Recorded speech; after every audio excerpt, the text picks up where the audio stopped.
E aí pessoal, tudo bem? Sejam bem-vindos ao meu canal, meu nome é Alberto Neri e esse é um canal dedicado à psicologia e à logoterapia.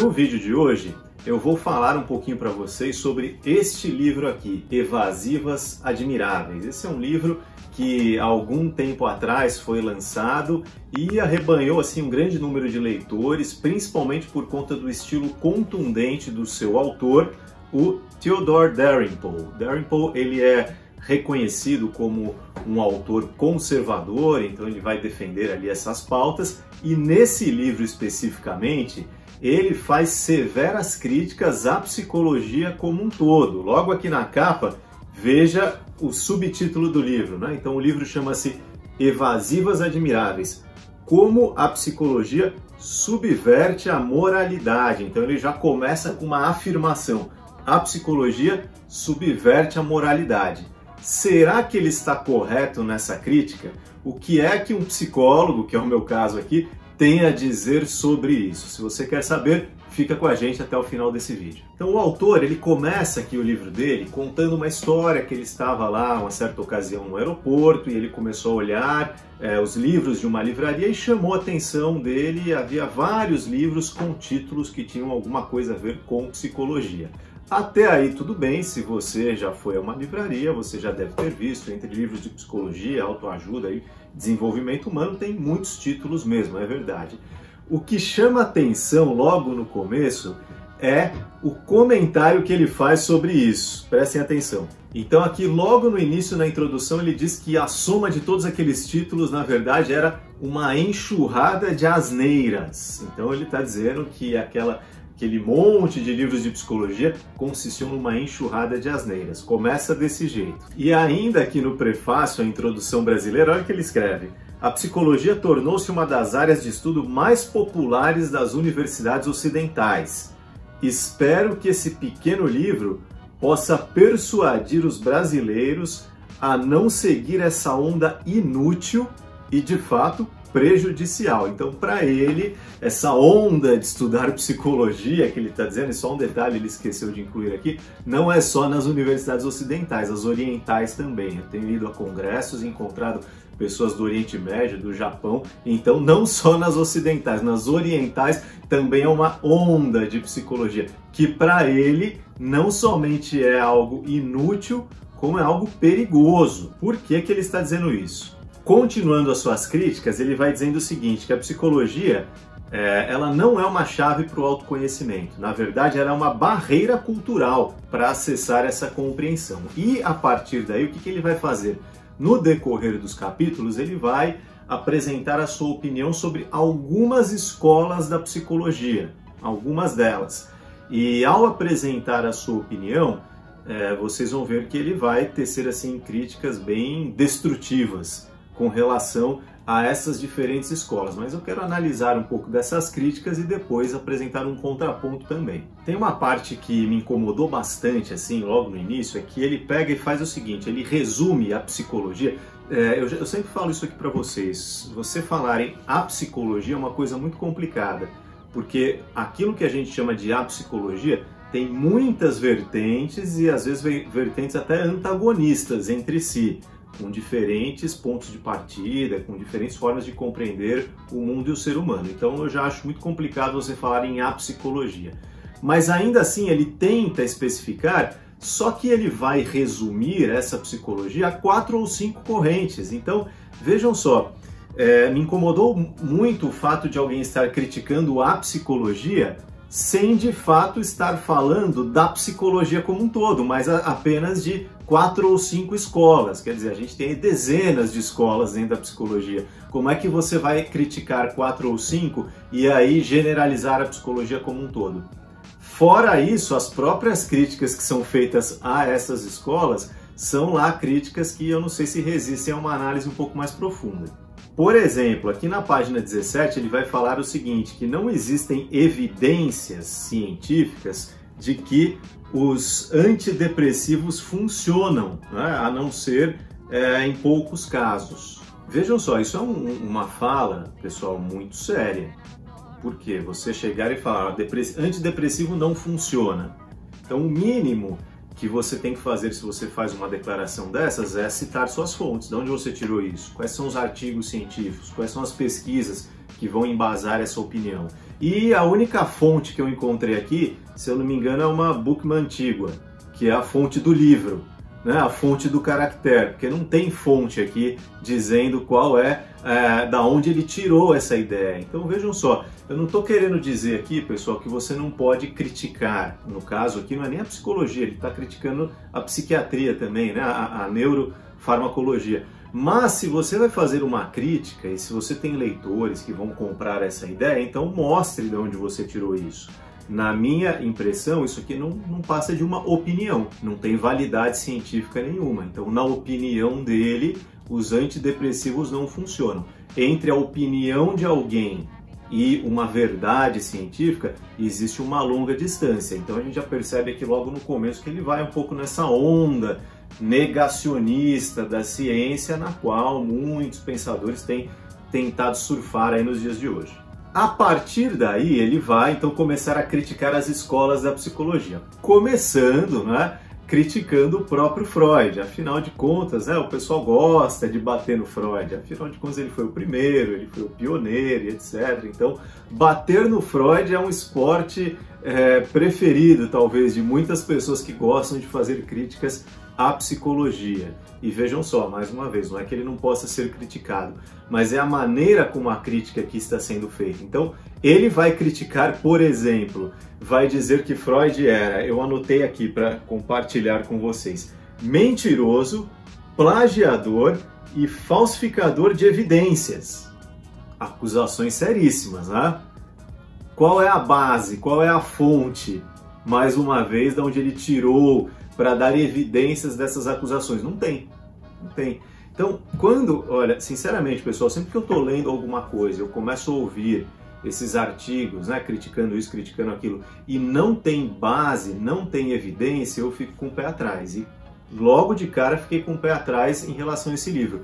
Quando eu comprei, me chamou muita atenção, porque eu falei, poxa, deve ser uma coisa legal. Ele vai, né, levantar aí a pauta da moralidade à luz da psicologia, né? Então ele tem uma tese tanto quanto interessante de que a psicologia subverte a moralidade. Só que o que você vai ler no livro são opiniões. Você não vai encontrar ali um embasamento, artigos científicos, evidências. Você vai encontrar o autor dando muitas opiniões, o que ele acha sobre o assunto. E de quebra, ele ainda entra numa coisa que eu considero no mínimo indelicada, assim, é uma crítica que um ou outro escritor faz, uma crítica à questão moral do Freud. Então ele tenta desmoralizar Freud dizendo que ele tinha um caso com a sua cunhada. Então vejam só, essa crítica é comum, tem muita gente que fala disso, mas o fato é o seguinte, a gente não sabe se teve ou não existe uma prova disso. E segundo, ainda que tivesse tido, por que é que isso iria desmerecer as contribuições intelectuais de alguém? Se eu vou seguir essa linha de raciocínio, e em outro momento aqui do livro, mais pra frente, inclusive ele faz algo muito parecido, é aquela ideia, né, de querer desqualificar moralmente o pensador para assim desqualificar as suas ideias. Então ele vai questionar o seguinte, olha, é um absurdo que existem aí muitos profissionais de saúde mental que eles mesmos têm problemas emocionais. Olha, esse é um tipo de crítica, pessoal, que além dela ser rasa, ela não se sustenta. Porque se for assim, por exemplo, eu tenho que pegar todos os salmos da Bíblia e jogar fora. Porque a conduta moral de Davi, o autor da maioria dos salmos, não era uma conduta moral exemplar. Na maior parte do tempo. Ele vivia lá, entre altos e baixos, né? Fazia umas atrocidades, né? Depois se arrependia, escrevia um salmo. E por causa disso eu vou jogar fora os salmos? Eu falo, não, ele não praticou as coisas que ele falava aqui. Não faz muito sentido, né? Então quer dizer, se um médico fica doente, ele já não pode mais ser médico porque ele adoeceu? Olha, onde já se viu um cardiologista teve um problema cardíaco, ele deixou de ser um bom cardiologista por causa disso? Mas esse tipo de crítica, ele é repetido aqui, nas entrelinhas do livro e algumas vezes de maneira assim bem direta, como no caso do Freud. Então vejam só, ainda que ele tivesse tido seus deslizes ali em termos éticos, morais, na vida pessoal, familiar, isso não invalida a teoria. como um todo. A teoria não é a vida do Freud, a teoria são as ideias do Freud. E quando a gente não faz essa distinção, fica meio complicado a gente estudar qualquer coisa, no final das contas. E ainda quando ele faz essas críticas ao Freud, e isso mais uma vez é muito comum, um erro que se comete, e eu vejo muitas pessoas criticando não só o Freud, o Jung, o Frankl, vários autores, e as pessoas se esquecem duas coisas. Primeiro, de entender o contexto histórico no qual as ideias surgiram. Então você cobra, por exemplo, de um Freud que escreveu lá no final do século XIX, início do século XX, na virada, né, do século mais especificamente, que ele tenha certas posições e pensamentos que são comuns hoje, em pleno século XXI. Quer dizer, não dá para esperar isso desses pensadores, porque a própria evolução do pensamento deles aconteceu enquanto eles estavam vivos. O Frankl fala, num dado momento seguinte, que as pessoas estavam criticando porque ele, num determinado assunto ali, foi mudando a maneira dele pensar. E ele responde falando assim, o estranho seria se eu não mudasse no decorrer de 40, 50, 60 anos. Então ele esquece, esse autor aqui, ele não leva em conta, ou melhor, essas duas coisas. Primeiro, o contexto histórico na qual muitas dessas ideias da psicologia surgiram. E segundo, a evolução do pensamento dos próprios autores. Então fica fácil querer criticar alguma coisa que às vezes o próprio autor, o próprio criador da ideia mudou de opinião. E eu estou lá criticando uma coisa que nem ele morreu acreditando. E eu o critico por ter falado aquilo um dia. Vou ler aqui para vocês na página 24 aquilo que eu estava falando. Certamente temos o direito de esperar que pessoas que se dizem especialistas sem precedentes nas relações humanas, com insights excepcionais a respeito da psicologia dos outros seres humanos, demonstrem sabedoria na condução da própria vida. Vou falar o que, pessoal, desse tipo de crítica? Então, o psicólogo, ele tem que ser alguém invulnerável ao sofrimento emocional, ele tem que ser alguém que não erre nunca, alguém que acerte em todas as suas decisões emocionais da vida. Se alguém tem esse tipo de expectativa, é quase que uma infalibilidade do cientista. Não existe isso. Não existe. O que ele está esperando aqui não existe. E usar isso para criticar a ciência como um todo, como eu falei anteriormente, não se sustenta, é de um raciocínio muito raso. Logo na sequência, ele vai agora voltar às suas metralhadoras verbais para o behaviorismo, né? A psicologia comportamental. E vejam só o estilo de crítica. Eu vou ler aqui uma na página 30. Os humanos, na perspectiva behaviorista, não passam de pombas glorificadas que jogam tênis de mesa. Então vejam só, pessoal, qualquer um que estudou minimamente behaviorismo sabe que a psicologia comportamental, ela não se detém apenas nessa questão de estímulos e respostas e condicionamentos sem levar em conta algumas outras coisas. Então ele faz o quê? Uma simplificação da teoria e critica essa simplificação que ele mesmo fez. Sobre o behaviorismo, ainda ele fala o seguinte: atualmente, talvez seja difícil acreditar que o comportamento humano possa ser explicado pelo esquema de estímulo e resposta, levando à aversão e ao reforço.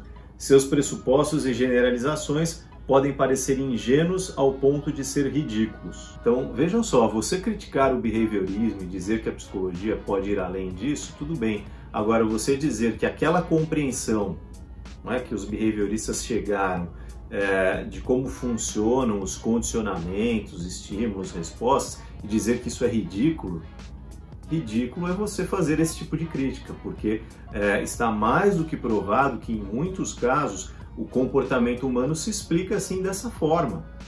Pode ser que não seja só isso, mas dizer que isso não tem aplicação, que isso não ajuda a entender o ser humano, é de fato de um desprezo muito grande à contribuição desses teóricos. E nessa mesma esteira, no capítulo seguinte, ele vai falar da teoria da terapia cognitivo-comportamental, fazendo também ali as suas críticas e dizendo, entre outras coisas, que a TCC se apresenta como uma panaceia para resolver todos os problemas. Olha, eu conheço muitos colegas psicólogos que adotam a TCC como teoria de base. Nunca ouvi nenhum deles falando esse tipo de coisa, que a TCC seja uma panaceia. Da onde ele tirou isso, mais uma vez, eu não sei. Na sequência disso, acho que a gente chega numa parte do livro, acho que uma das que mais me incomodou. Por quê? Porque o autor, ao tentar criticar a psicologia ali, ele tenta fazer o seguinte, ele pega e vai dizer que é um absurdo querermos colocar as doenças psicológicas e as doenças físicas, biológicas no mesmo nível. Então, e com isso ele está fazendo uma crítica a uma política que é a política de inclusão do adoecimento psíquico como doenças que necessitam da atenção da saúde pública. Então ele acha que isso é um absurdo, que isso não deve ser feito. E está na contramão, por sinal, de toda a luta que tem sido travada ali nos últimos anos, justamente de mostrar que doenças como a depressão, como transtornos de ansiedade, elas são de fato tão debilitantes quanto às vezes uma doença como um câncer, como uma doença cardíaca e por aí vai, e que essas pessoas também merecem a atenção do serviço público de saúde. E a partir daí ele vai para um lado que eu considero muito perigoso, que é o de dizer o seguinte, que quando a gente faz isso, a gente está vitimizando as pessoas. Então ele escreve assim, olha, numa parte aqui do livro, isso está na página 44, que ao compreender essas pessoas dessa forma, né, a pessoa adoecida psiquicamente como alguém que de fato é doente, precisa de atenção, nós estamos promovendo o vitimismo e que o mote psicológico, filosófico disso não é o penso, logo existo, e sim o ele sofre, logo ele é vítima. Vejam só. Então ele cai um pouco nesse discurso comum de hoje em dia de querer criticar as pessoas que sofrem como sendo vitimistas, ou seja, de negar o sofrimento real de um grande número de pessoas e, consequentemente, as possibilidades de solução que a psicologia vai trazer. Ele chega ao ponto, então, de comparar psicologia com astrologia, que a gente sabe que é uma pseudociência, não é uma ciência como a psicologia, é uma outra forma, está numa outra área ali do conhecimento, e a psicologia se coloca como uma ciência. Então, olha só o que ele diz aqui, página 43. Contudo, em vez de acreditarmos na astrologia, hoje acreditamos na psicologia de qualquer linha e chamamos isso de progresso. Então, em primeiro lugar, assim, ele foi desrespeitoso aí no caso com as duas coisas, né? Tanto com a astrologia quanto com a psicologia. A astrologia é uma forma de conhecimento também, de outra natureza, como eu falei. E quem estuda, quem tem conhecimento disso, merece respeito. Agora, a psicologia, ela é de uma outra natureza, da natureza científica. Então, logo, quando ele faz essa comparação, primeiro ele está desqualificando a astrologia e, na sequência, ele desqualifica a psicologia por extensão. Ele continua aqui nas generalizações. O método mais comum que você vai encontrar aqui nesse livro, qual é? É o de, primeiro, simplificar as ideias que ele tenta criticar. Segundo, generalizar as diferentes escolas da psicologia. E a crítica vai ser feita em cima dessa simplificação e dessa generalização. Querem ver um exemplo disso? Aqui na página 45. As pessoas não só precisam aprender a se perdoar para ser felizes e realizadas, elas precisam aprender também a se amar e a estufar o peito da autoestima. Esse é o consenso de todas as terapias em suas variantes da psicodinâmica, das conversas, do aconselhamento e das terapias comportamentais. A teoria é que, ao acreditar que é fraca, tola, incompetente e sem valor, a pessoa está fadada a um fracasso perpétuo, permitindo que a vida faça dela um capacho. Quer dizer, pessoal, olha só, eu estou tentando chamar a atenção de vocês aqui a uma leitura um pouco mais crítica. Então, o que ele fez aqui? Ele pegou e disse o seguinte: todas as escolas da psicologia pensam assim. Então, primeiro, ele nem apresenta todas as escolas no livro dele, ele apresenta 5. Segundo, se ele estudasse de fato todas as escolas da psicologia, ele veria que não existe um consenso entre todas elas, que é uma coisa absurda você querer dizer que todas as escolas pressupõem e querem levar o indivíduo à mesma coisa. Agora, alguém que seja um pouco mais menos informado vai ler um livro desses aqui e vai falar, nossa, é verdade, esse cara tem razão, porque ele escreve ali num estilo bem contundente, palavras duras, etc. E vai chegar à conclusão do quê? De que psicologia não é útil, não serve para nada. E às vezes é justamente alguém que precisa ter acesso à psicologia, à psicoterapia. E aí quando a pessoa chega, né, e lê uma coisa dessas, ela fala, não, eu não vou atrás aí desse caminho porque acho que isso não pode me ajudar. Então, de fato, é uma fala nociva. Mais uma vez, eu vou tocar naquela mesma tecla. Se eles estivessem realmente fazendo críticas, né, às escolas da psicologia, embasadas, se ele conhecesse as escolas que ele tenta criticar, faria todo sentido. Né? A psicologia, ela pode ser criticada e é importante que seja para que ela se desenvolva, inclusive. Mas o que ele faz aqui, pessoal, sinceramente, não é uma crítica. Ele joga para a torcida. Ele sabe que tem pessoas que gostam de ouvir esse tipo de discurso, e é um discurso anticientífico, é um discurso que vai na direção de um moralismo que não fica bem claro que tipo de moralismo é também, depois eu vou falar um pouco sobre isso, e que acaba tentando desmerecer o trabalho sério que milhares de cientistas têm feito nos últimos 100 e tantos anos, de construir uma ciência que possa ajudar o indivíduo com seus problemas emocionais e de ajustamento. E na sequência ele vai falar das neurociências e da psicologia evolutiva e basicamente ele vai usar aquele argumento bem reducionista dizendo que essas visões aí da psique humana e da psicologia reduzem o homem a um animal, que é um mero escravo aí dos seus instintos, o que de fato não é verdade. Então, algumas críticas, o que eu percebo muito, assim, o que ele faz? Ele pega pontos que às vezes podem ser passíveis de uma crítica e ele simplifica e ao mesmo tempo extrapola a crítica. Então ele simplifica a ideia e extrapola a crítica. Esse é o método que você vai ver aqui. Por exemplo, o próprio Frankl faz críticas à psicanálise, faz críticas a uma visão mais comportamentalista da coisa. Só que a crítica de Frankl, ela vai na seguinte direção, ele fala, olha, tal ponto aqui eu acho que não é bem assim, não é tal perspectiva, né? No caso, as influências, por exemplo, das experiências mais primitivas do homem aí nas ações dele na vida, algo que a psicanálise toca bastante nessa tecla. E Frankl vai criticar o quê? Ele vai falar, olha, eu acho que na visão dele essas influências existem, mas não são fortes ao ponto de determinar o comportamento do homem. Então ele tem uma outra visão na qual ele vai dizer que a capacidade de escolha é maior do que isso. Mas ao mesmo tempo ele não nega o que essa outra teoria, no caso a psicanálise, ele faz isso com o comportamentalismo também, a questão do meio, da hereditariedade, ele não nega que essas teorias, até para o Frankl, que vem de uma outra escola, elas têm sim muitas coisas que são válidas. Mas ele vai criticar um aspecto disso. Notam o que o Dalrymple faz aqui? Ele pega tudo, rasga, joga no lixo e fala, não presta para nada. Então existe uma diferença muito grande. E nas diferentes escolas da psicologia, que em várias ocasiões vão criticar umas às outras, o que a gente vê é uma crítica semelhante a essa que o Frankl fez.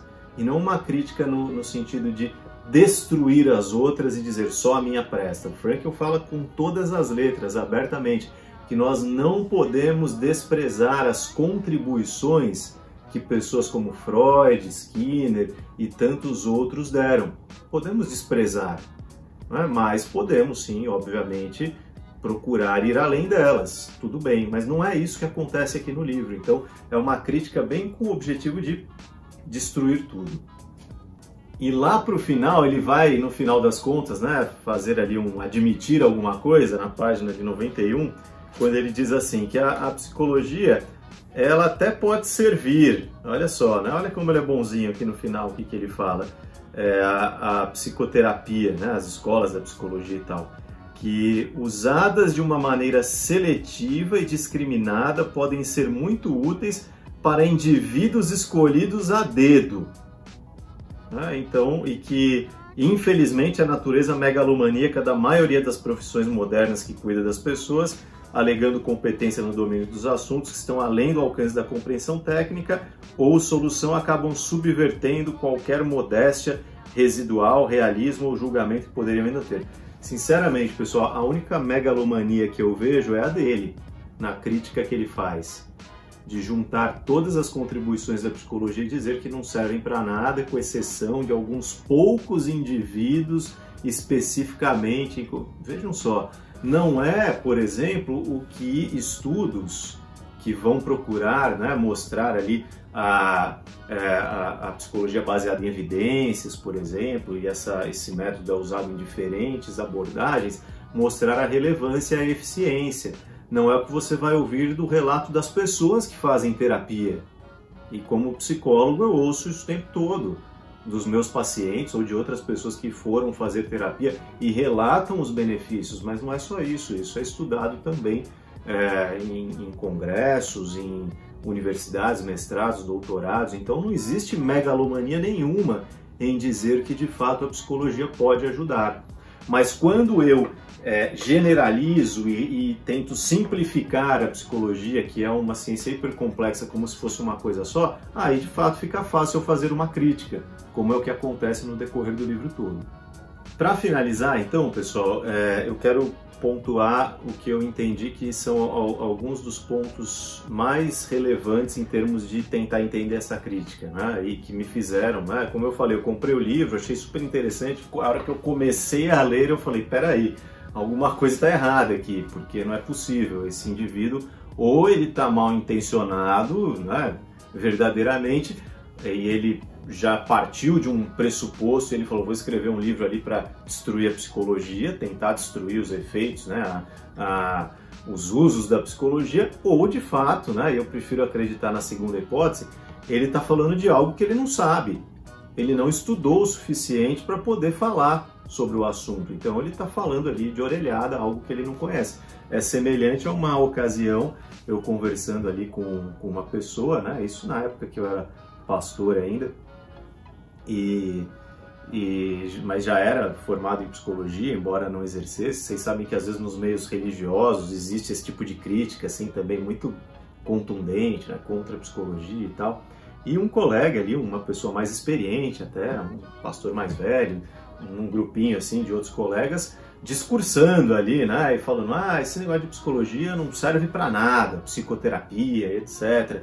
E eu ouvindo assim, né, a fala dele, e tanto quanto indelicada, inclusive, na medida que ele sabia, né, que eu era psicólogo, e daí eu resolvi confrontá-lo, assim, educadamente. Aí eu perguntei para ele, eu falei assim, escuta, o senhor já fez psicoterapia alguma vez? O senhor já foi a um consultório de um psicólogo, fez terapia? Não, nunca fiz, foi a resposta dele. Aí eu falei, olha, então o senhor me desculpa, mas o senhor não pode falar, porque você não sabe nem do que se trata. Você não pode fazer uma crítica a alguma coisa que você não conhece. Esse, inclusive, acho que é o princípio básico, né, do conhecimento. Se eu não sei, se eu não conheço, eu não vou falar a respeito. E eu fico aqui, ao ler assim as coisas que o Dalrymple escreve sobre a psicologia, com uma impressão muito nítida de que ele não conhece, ele não sabe do que ele está falando, porque se ele tivesse se aprofundado um pouco mais, ele ia ver que as coisas não são bem assim. Um exemplo bem simples disso, olha o que ele fala aqui na página 96, tá? Então aqui, olha, na página 96 ele está dizendo que a psicologia, ela não pode capturar a dimensão trágica da vida. Pelo contrário, né, que ela tenta negar e ocultar isso com um verniz de ciência. Aí, pessoal, eu vou dizer o seguinte para vocês. Eu não tenho a menor dúvida que alguém que fala esse tipo de coisa nunca leu nenhum livro do Viktor Frankl, por exemplo. E se ele não conhece Viktor Frankl e a logoterapia, então ele já não pode falar que ele conhece a psicologia inteira, mas não é só Frankl. Ele não cita Jung, ele não cita Karen Horney, ele não cita Erich Fromm, ele não cita Peirce, ele não cita William Reich, ele não cita a maior parte dos teóricos, Rollo May, ele cita ali alguns, né, uma meia dúzia ali, faz uma crítica a eles e generaliza a psicologia como fosse um todo. Agora sim, no próprio título do livro, se eu falo como a psicologia subverte a moralidade. Eu parto do pressuposto que ele vai tomar a psicologia como um todo. Se ele não está falando da psicologia como um todo, então ele já não pode usar esse título. Então, várias das críticas aqui, esse foi um dos motivos que me chamou muita atenção. Várias das críticas que ele faz a algumas escolas da psicologia são críticas que, se ele conhecesse a logoterapia, ele já não poderia falar a mesma coisa. Que a psicologia não se preocupa com isso, com aquilo, ou fala isso, porque são coisas que a logoterapia fala diferente. Então, como alguém vai falar da psicologia sem ter conhecimento, por exemplo, da logoterapia? Meio complicado, não é? Aí que eu falo para vocês, vou na segunda opção, eu acho que ele está falando de algo que ele não conhece. E por último, e acho que isso é uma das coisas que mais chama atenção aqui no livro, que é como a psicologia subverte a moralidade. Quando você lê um título desse daqui, você fica esperando o seguinte, bom, então ele vai ter que definir qual tipo de moral, o que é moralidade na opinião dele, e a coisa fica no ar, percebe? Dá a entender que é uma moral meio que judaico-cristã ocidental, que é isso que ele tá considerando como moral. Agora, num livro que fala, né, que levanta essa crítica no começo, essa afirmação, a psicologia subverte a moralidade, o mínimo que você precisa fazer é definir o que é moralidade. E você não encontra essa definição. Então, qual é a moralidade que ele está dizendo que a psicologia subverte?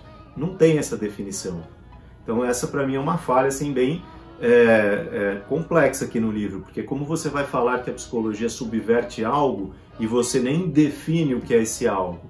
Porque para cada leitor, moralidade pode ser uma coisa diferente. Então, eu tenho que, né, como qualquer dissertação, como qualquer tese de doutorado, qualquer TCC, se eu vou falar ali no início, eu tenho que definir os termos do que eu estou falando. E isso não acontece aqui no livro, eu fiquei esperando para ver se até o final ia aparecer. Não apareceu, fica meio que subentendido, como eu falei, mas não é apresentado de maneira clara. Bom, essa é a análise aqui do livro Evasivas Admiráveis, como a psicologia subverte a moralidade. Como vocês podem perceber aí, eu discordo das críticas que o Dalrymple faz. Eu sei que o Dalrymple é um autor admirado por muitas pessoas, que ele escreveu outros livros, não li nenhum outro livro dele. Essa minha crítica aqui refere-se exclusivamente a esse livro. Pode ser que em outros livros ele tenha escrito coisas que são mais relevantes do que nesse livro, né? Fica aí, se alguém souber de alguma coisa, pode colocar aí nos comentários. Se você é fã do Dalrymple, pode colocar aí seus comentários também, por que você acha que ele está certo, né, em fazer essas críticas. Às vezes você tem uma boa argumentação para defendê-lo, ou se você quiser também citar outros livros onde a abordagem é diferente. Não tenho nada contra ele, né? Mas contra as ideias que ele apresentou nesse livro, certamente, porque, ao meu ver, como eu já disse aqui várias vezes, elas não se sustentam. Mas, pessoal, assim, só para finalizar, a capa do livro é sensacional. Eu acho que esse é o tipo de livro que eu comprei pela capa, né? Tem uma arte muito bonita aqui com o Freud, mas, infelizmente, a hora que você vai ler a argumentação não é uma argumentação sólida, com base naquilo que o livro se propõe a fazer.